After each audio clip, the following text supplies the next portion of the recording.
Hello, everybody. We're going to wait a couple seconds. I see everybody joining. We've got it recording.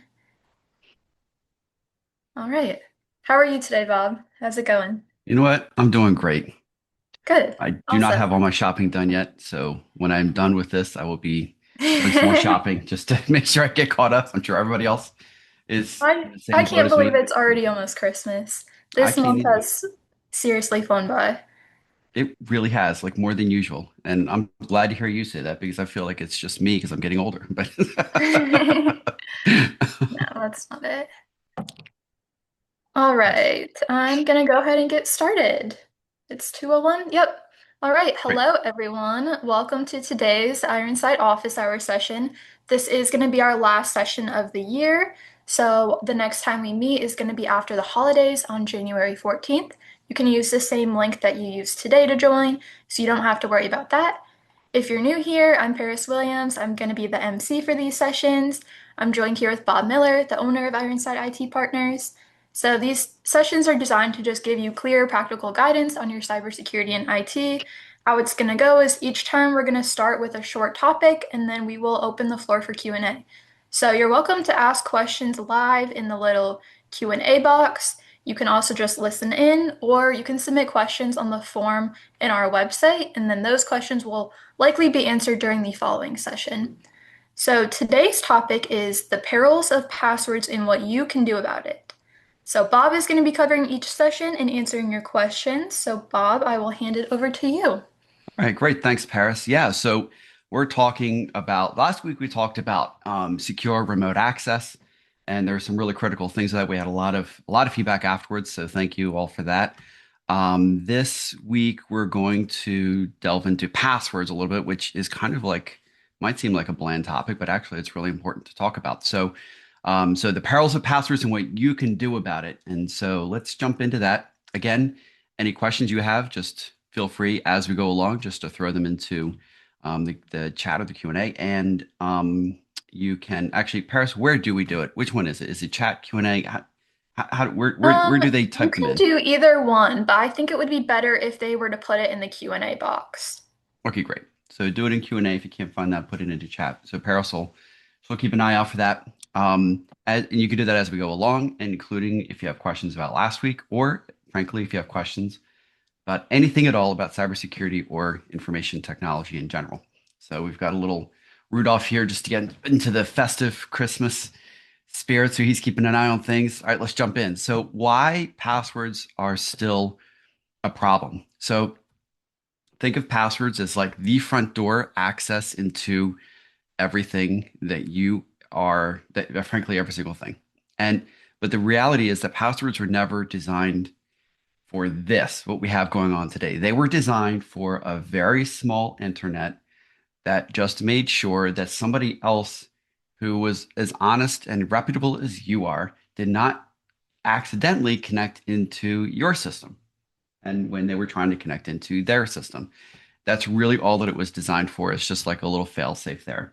And then as things went on, then passwords became crucial to not simply be, um, you know, like your pet's name or if you're getting into your email system, your password is email or something like that. They became much more. It became much more important to have them be a little bit more than just those simple words because people were actually trying to connect in. But it's still different now than it was even then because we have the reality is that this is our situation. Imagine your house on the street that you live right now, and you have a password to get into your house. It's called your key, and you put it into your key lock and you turn it, and then you walk in.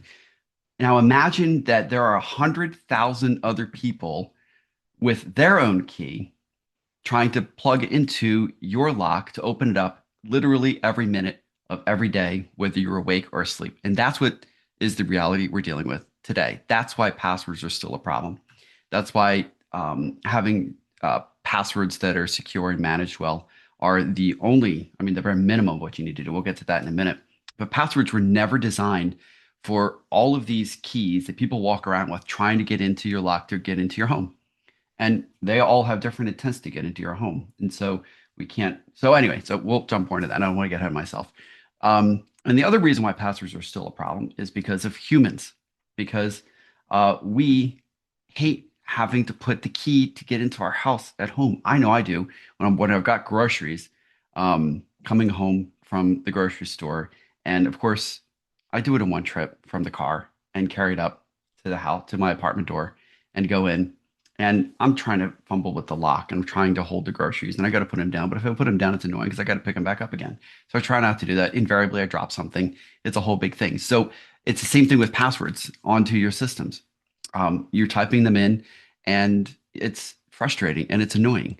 And if it's too complex, if there are too many either words in it that are easily misspelled or just random characters, that's even worse, then it's very difficult to manage them. And so these are the main reasons why passwords are still a problem. There are some other ones, but I think you get the point. So, knowing that there are threat actors, bad guys out there who are trying to get into your home with their own key, these are the most common methods that they use to do that. The first one is phishing. Now, when we're talking about phishing, we're talking about fake emails or login pages. That's the most common thing that we're talking about. And phishing is just impersonating somebody else. They're trying to get you to give them your credentials. And a lot of times that comes in through a spoofed email or a spoofed login page. And so that's probably the largest one. Another common password attack is Chrome, Edge, or Firefox. The fact that passwords are stored in there and they're not particularly safe when they're stored in there. In fact, they're very much not safe. And so, if a threat actor has access to your computer, guess what? They probably have access to all your passwords that are stored in your browser. That's scary because most people store passwords in their browsers. Another common password attack is either brute force or dictionary. This is really, really common and remarkably effective, like unbelievably effective. And that's where they just try random passwords, or maybe if they know your password scheme, they'll or similar passwords to what you've used in the past, they'll use variations of that, and they do it repeatedly until they get in. It is unbelievable how effective this is. You wouldn't think that if they've got millions of passwords that they could try, that they wouldn't be able to get into your system, but they do, and it happens all the time. Whether it's a breach on your internal systems or whether it's a website login to your bank or something like that, there are some protections in place, but they're patient. So just because they might only allow a certain number of attempts for these brute force attacks or these dictionary attacks before they make you wait 5 minutes to type new passwords in, doesn't mean that they can't do it because guess what? They have all the time in the world, and it's not human beings doing it. These are computer programs doing it. So they could simultaneously on a single machine be doing this to thousands of other people, and it's timed. So they wait that period of time, that 5 minutes or 10 minutes in between, and they just keep doing it because they're not detected. And so they just keep doing it until eventually they break in. So it's remarkably effective. And then another one is password reuse, or credential stuffing. So basically, what happens is if let's say you like using your pet's name and your pet's name is Fluffy, and so you use the password Fluffy1T, and that Fluffy1T password is for TD Bank, but then you also use Fluffy1 S, and then S would be for Stripe, or Fluffy one K. K is for Coles. I don't know. So if they use a scheme like that, or you just simply just use Fluffy for all of your passwords, well then once they find Fluffy, they can start using it to log into things. And they'll use variations of Fluffy and so that their brute force or the dictionary attacks can be much more effective. And the credential stuffing really is when they steal credentials from another breach that includes your credentials as well as thousands of other people's or millions, or in some cases billions of passwords. And then they start developing a pattern of what your passwords are, and then they start using those passwords and variations of those passwords, which is why password reuse is so bad. So remember, most breaches, which is a break into your email or your computer or your company's network or something like that. Most breaches don't involve hacking into systems. They just involve logging in. That's all they're doing. The logging in is you. And so that's what makes passwords particularly scary. Now, what are the best passwords? They're long, random, and unique. That means that you make them as long as you can, at least 16 characters, like at least, ideally much longer than that. Make them random, so they should not be fluffy. They should not be fluffy 1T, or something like that. And then they should be unique. So they should be very different from one place to the next. Of course, that makes it really challenging to do all of that. And so a password manager is absolutely essential for managing passwords. And this is just bare minimum stuff, by the way.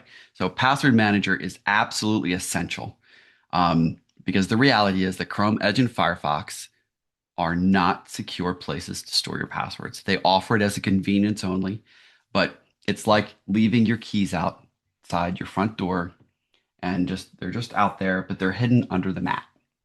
Everybody puts their keys under a mat, or they put it on the block or the rock outside the front door, or they put it in an eave above the door, or something like that.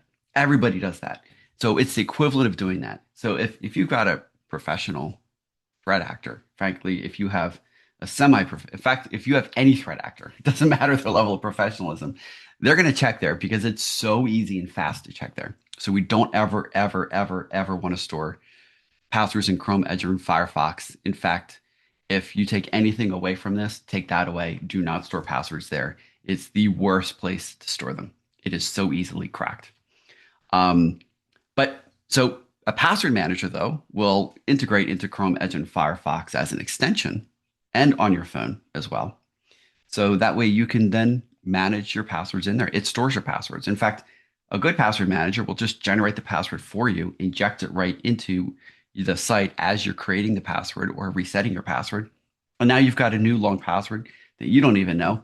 Who cares? You don't need to know it. The password manager has it. And then the password manager will make them long, random, and unique.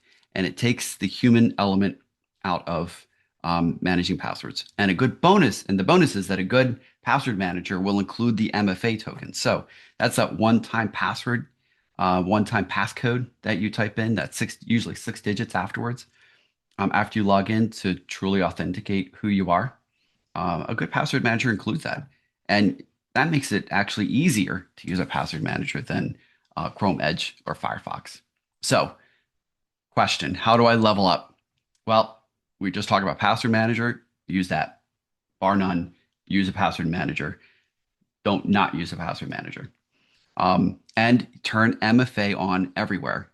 And I don't mean SMS or email, because those are, especially SMS, it is not a secure way to authenticate yourself to a service. Now, if that's the only solution, then use it. It's better than nothing. But in general, what you want to use is an MFA code through like Google Authenticator, Microsoft Authenticator, and then put that code into your password manager. So that way it'll generate the codes for you as you log in. So you want to do MFA everywhere and use that authenticator option when you're setting MFA up. Don't use SMS unless it's literally the only option. And frankly, we don't see that too often anymore. And the reason why is because if somebody's targeting you, an SMS attack is actually pretty easy. It's not very difficult to spoof your phone number and then take over those SMS receipts while they're trying to get that MFA code. So get SMS out of the picture. Same thing with email too, and just use that third party authenticate, the third party MFA. The other thing too to level up is reset your passwords regularly for key accounts. So let's say right now we are in the middle of December and we're a couple of weeks away from the new year. What I would say is the first week of the new year, and do this every year at minimum, go through your main accounts. So, like if you're talking about your personal accounts, your banking accounts. If it's work, also banking accounts, but then also, let's say GoDaddy or Network Solutions or Namecheap, whoever you're using for your domains.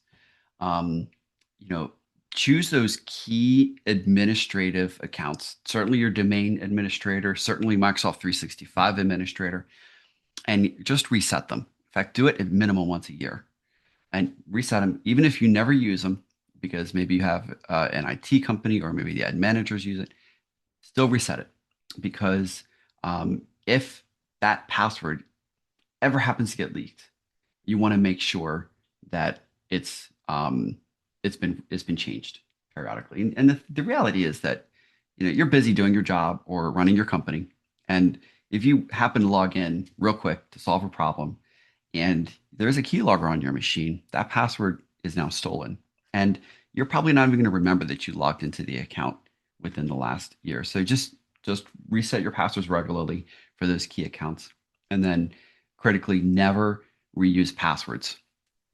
And again, those systems, I know I get it a lot, and a lot of people will proudly tell me, especially at right now this time of year, at cocktail parties, oh, what do you do for a living? Oh, I'm in cybersecurity. Oh, I never get hacked because I have a system to my passwords, and nobody can ever guess it. And I guarantee you they can.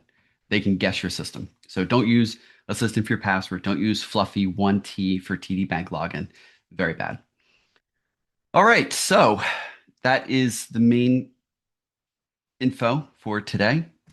What kind of questions do you have? Do you have anything about what we talked about this week?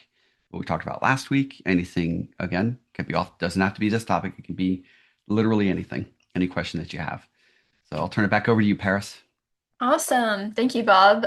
We are now going to move on over to the Q&A portion. So we did get a couple questions and comments come in. The first one is, wait, but isn't it true that you shouldn't change passwords very frequently? So, um, okay, so what they're probably talking about is um, if you set employee passwords to change, you require them to change every 90 days or something like that. If it's too often, they'll just use a sticky note on their desk and then stick it underneath the keyboard or something like that. And then because they're not going to remember it. So if that's what's going to happen, then yeah, we don't want to change passwords that frequently. But that's really not the best way to manage passwords anyway. So if you have a good password manager in place, the employees are using it, then they'll update that password manager after they reset their password, in which case, yes, we should do 90 days. So that was the best advice, including from Microsoft for many years, in order to avoid employees writing their passwords down on sticky notes and leaving them accessible, like underneath the desktop or underneath the keyboard or something like that. So that was the main reason for that.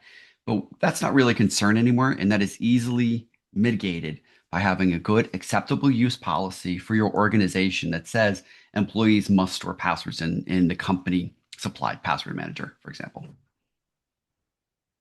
Okay, we had another question come in. I think it was on the slide about keeping your passwords in Chrome. They said, I read that Chrome just fixed their password vault problem and now it is safe. Yeah. So they did actually. Um, and then everybody broke it a week later. So um, that's the chase, right? So as soon as somebody breaks something or hacks into something, right, then Chromium, the people who write the software for Google Chrome, they patched that method of taking passwords, and then they fixed it. And then there was another method found almost immediately. I mean, like probably less than a week later. So, and by the way, if anybody who's on the call that has had one of our level one penetration tests done, that's one of the biggest things that we point out on the level one penetration test is we show you the cracked passwords from Google Chrome, Edge, and Firefox. So yeah, there was a period of time where we couldn't crack those passwords if they were updated to the latest Chrome. But again, it was just a week, and then we were cracked it again. So, and that's the cycle. There will always be vulnerabilities for something like this because Chrome, Edge, and Firefox by nature aren't really very safe and secure programs. Certainly not for passwords. So Awesome. All right, we have another question. This is from Randall. What is your opinion on Microsoft Intune to allow only logins from defined systems? yes. So conditional access, right? That's what we're talking about. Um, that is that's another. So that's we should always be doing that whenever possible. So a lot of smaller companies on the call probably aren't using Microsoft 365 Business Premium or above, or may not have the Intune plan added to their three. They might be using 365 Business Standard. And so for smaller companies, they're using Business Standard. There's not the option to do conditional access. So if you're interested in that, we can certainly talk about that. But for other companies that have Business Premium or above, or have the Enter ID added or the Intune added to their plan, then we can do conditional access. And they're a fantastic way of protecting your resources because it says stuff like we simply will not allow logins from, I mean, what insert the condition that you like outside of a geographic area, outside of a certain set of systems. And you can set that up in advance. So that way, even if somebody does have the password, even if they have the MFA code, even if they're out to get you, they're simply not going to be able to connect in unless they go through one of those authorized systems or geographic area or whatever the condition is that you set up. So that's a fantastic method of protection. However, it does come with a caveat that you can't protect um, if your system that is already authorized has been compromised. So conditional access is fantastic. It's not the end all be all because they're all of cybersecurity works in layers, and all of those layers need to be maintained and frequently updated. So, All right. James is wondering, what do you recommend for a password manager? there are a lot of great password managers out there. So if we're talking about privately, one password is amazing. Bitwarden is amazing. If you're dealing with an organization, then I recommend MyGlue. And if you're a client of ours, we give you MyGlue. It's included in we bundle it with every single thing. So if you're a client of ours, you already have it. And if you're using it, fantastic. If you're not using it, reach out to us. We can get you set up with it because we believe so strongly in password managers. Like we don't charge for it. Like that's how important this is.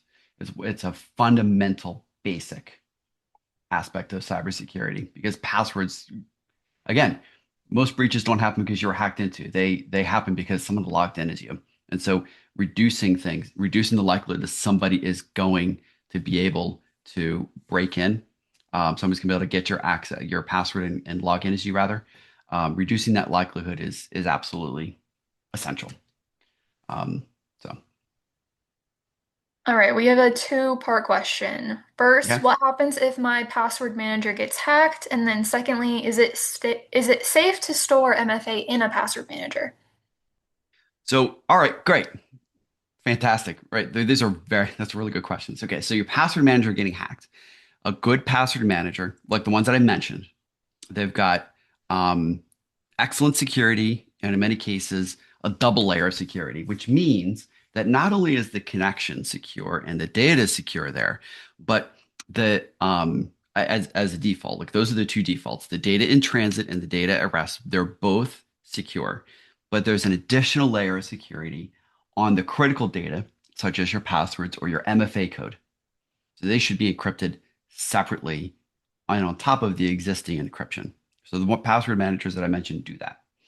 Um, Now, if a threat actor gets your password manager password, you're done. So we don't use that password for anything else. And what we recommend is that password is written down. This is the only time I suggest this. It's written down on paper and nowhere else.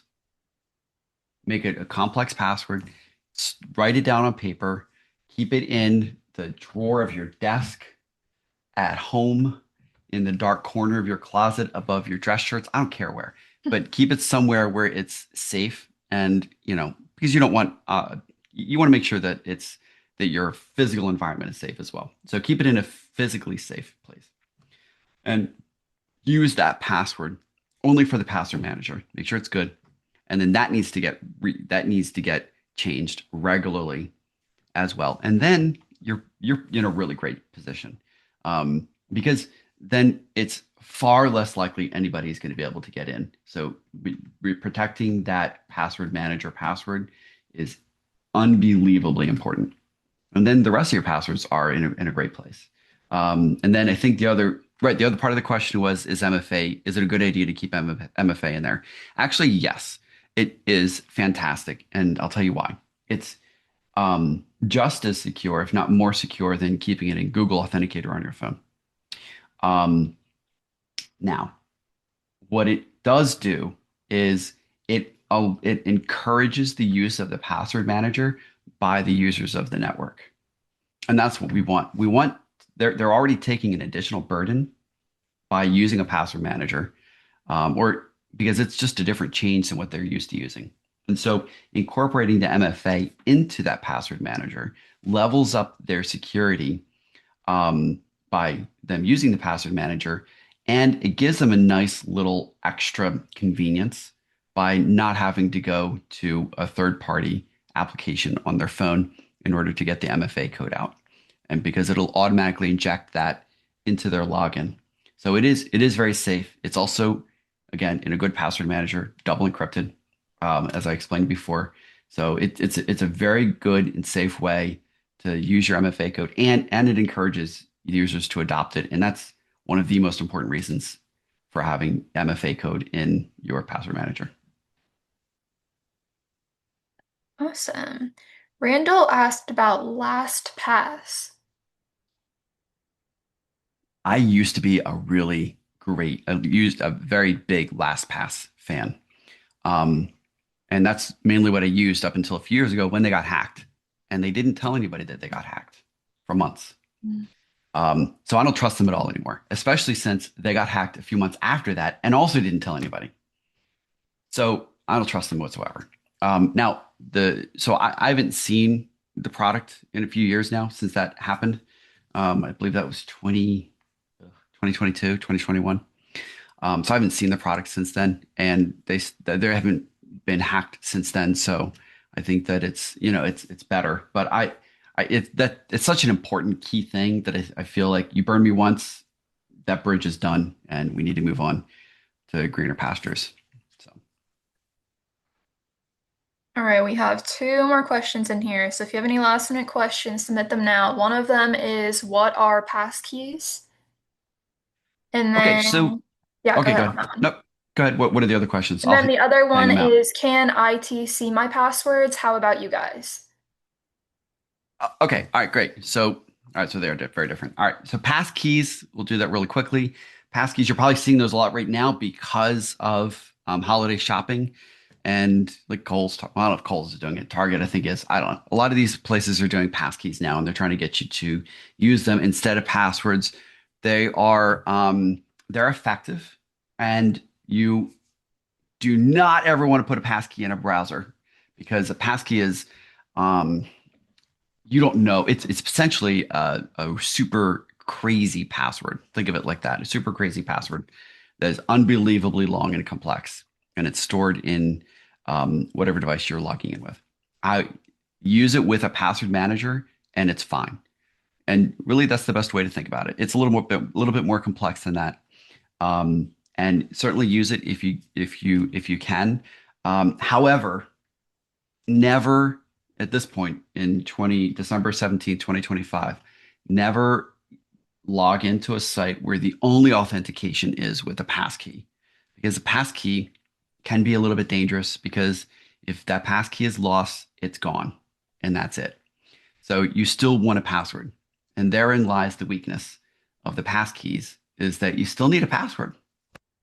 Fortunately, you're just not maybe using it as much because you're logging in with the passkey. So think of passkeys as, for right now at least, more of a convenience, or just another type of password to use to log in. And then the last question is, who can see your passwords? And so if you're any reputable company-wide password manager, including MyGlue, will not allow anybody to see your password unless you give them access to it. So one of the advantages of MyGlue is that If you've got, say, a marketing department and you're sharing passwords within your marketing group for, you know, I don't know, Hootsuite or something like that, and you have one Hootsuite account and you want to share it with between each other, you could do that. And if somebody resets the password or the MFA, fine. Everybody else gets access to that same password. Works really well. Or maybe two employees share one login to, they're low impact employees. They use it for an ERP system. They share a login for some reason or something like that. They can just share it between the two of them. Great. Works wonderfully for that. However, um, that those are authorized sharing of passwords between users or in a group. Um, your own personal store, your vault within a password manager is yours and yours alone. So nobody else can get access to those passwords, not the company at large, and certainly not us at Ironside. We can't access anybody's unless they explicitly share it with us. If they do, then we can get access to it. And we don't keep user passwords famously. So, and to the consternation of a lot of users who call in for support at the support desk, we don't keep your passwords. That's company policy. So you have to give it to us every time. And so, uh, and there's a good reason for that. It's yours. It's an issue, one of privacy, but also it's one of security. It belongs to you and to you alone. So no, nobody else can see that, and that's by not just good policy. It's by following good security practices. It's by design. Awesome. That was our last question, and we're right at time. So, thank you Wow, everyone it's for great. joining us today. As a reminder, we are not going to be meeting again until after the holidays. That session will be on January 14th. You can join using the same link. The QR code that is up on the screen right now is the same link to scan and submit questions in advance to be answered in future sessions. Also, the link that you can send to anyone that you think would benefit from these sessions. So, awesome. We appreciate you guys coming and submitting some good questions, and we look forward to seeing you at the next session. Happy holidays. Happy holidays. Thanks. Bye.